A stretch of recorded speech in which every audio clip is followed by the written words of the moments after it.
Starfield versus Baldur's Gate, the most ambitious Bethesda game ever made, versus the most ambitious RPG in history. Which one will win? Baldur's Gate, let's be honest. If you don't know, the biggest battle in RPG ever, in like RPG genre ever, will be happening. Baldur's Gate versus Starfield. And you say, this is not a competition. Those are two completely different games. You're wrong. They're both the most ambitious RPGs we have ever saw. Starfield being one of the biggest games Bethesda ever made, and Bethesda making some of the best games ever. This is going to be amazing. But Baldur's Gate is slowly becoming what I believe will be the best RPG in history. Just the sheer amount of this game, it's going to be massive. It's crazy. If you don't believe me, let me show you. For example, Baldur's Gate apparently is going to have 17,000 different possible endings. What? That means you have to play this game like completely 17,000 times to get all the endings.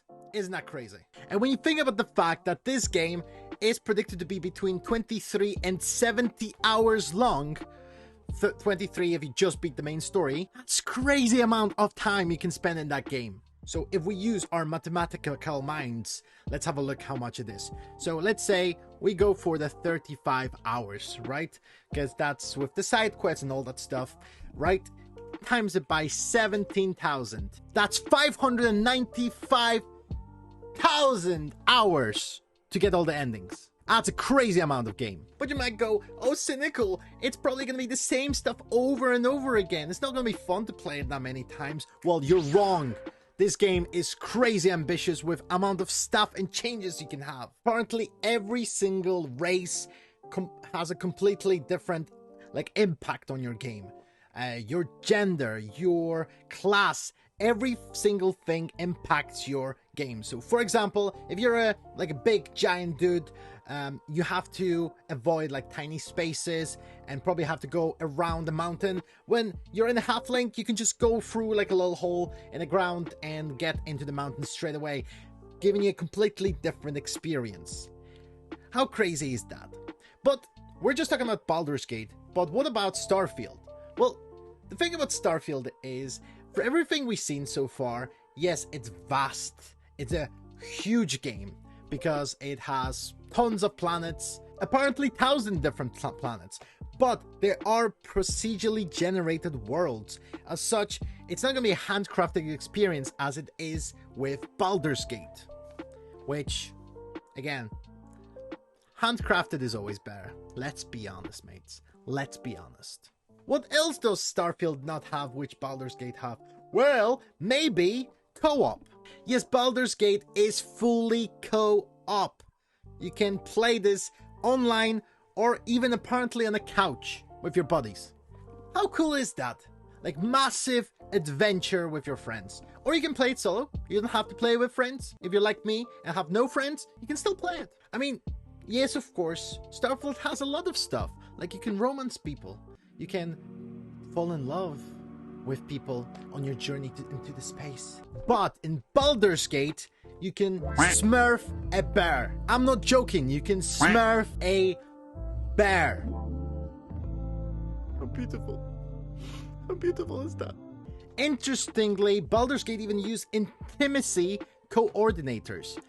I mean, can you get an intimacy coordinator for a bear? How did they even do that? There might be some moral questions when it comes to Baldur's Gate. And of course, I am not denying that Starfield is going to be a good game. And I'm going to be playing both, let's be honest. However, Starfield got delayed many times. Honestly, many times. It was meant to come out last year. However, with Baldur's Gate, it gets reversed delay. Yes, the date was moved forward. When was the last time you know about the game that was so complete they were like, you know what, let's release it early?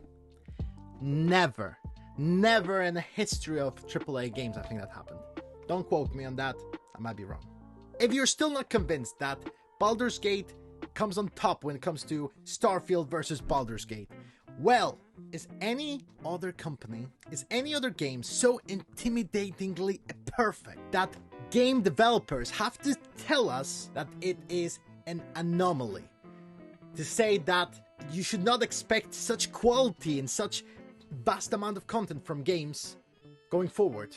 That it's probably not gonna happen again. People are not saying that about Starfield. People are saying this about Baldur's Gate. That is correct. Devs are saying that Baldur's Gate should not set the standard for role-playing games because it is just so freaking huge that they can't even imagine making something like that. And just want to let you know that this game is not made by a huge developer. It's made by Larian Studios, which again, it's not the smallest developer out there, but it is not Bethesda. It is not BioWare, and yet people are trembling with fear at mere thought that gamers will think that this is the new standard of gaming. I mean, what else can you say about Starfield? Other than the fact that it's filed in space. You can't. That's it. That's it. You know I'm right. Baldur's Gate 3 is going to be the best game ever made. Starfield might be the second best, but Baldur's Gate will be the RPG of all RPGs. It will be the holy grail of RPG genre. We would probably never get a game that's as good as it, because it sounds like it's one of the biggest and most ambitious things in the RPG genre ever. Or it might suck, I don't know, haven't played it yet. But we're gonna be playing it and hopefully it's gonna be good. I can't wait. I absolutely can't wait. But I want to know, where do you stand in this greatest battle of all time? Are you on the side of Bethesda, vast but procedurally generated world, or the absolute masterpiece that's going to be Baldur's Gate? Let me know in the comments below. If you like this video, press the like button. If you don't like this video and you hated it, share it with your enemy to make them suffer as well. And you know what? I shall see you next time. Bye!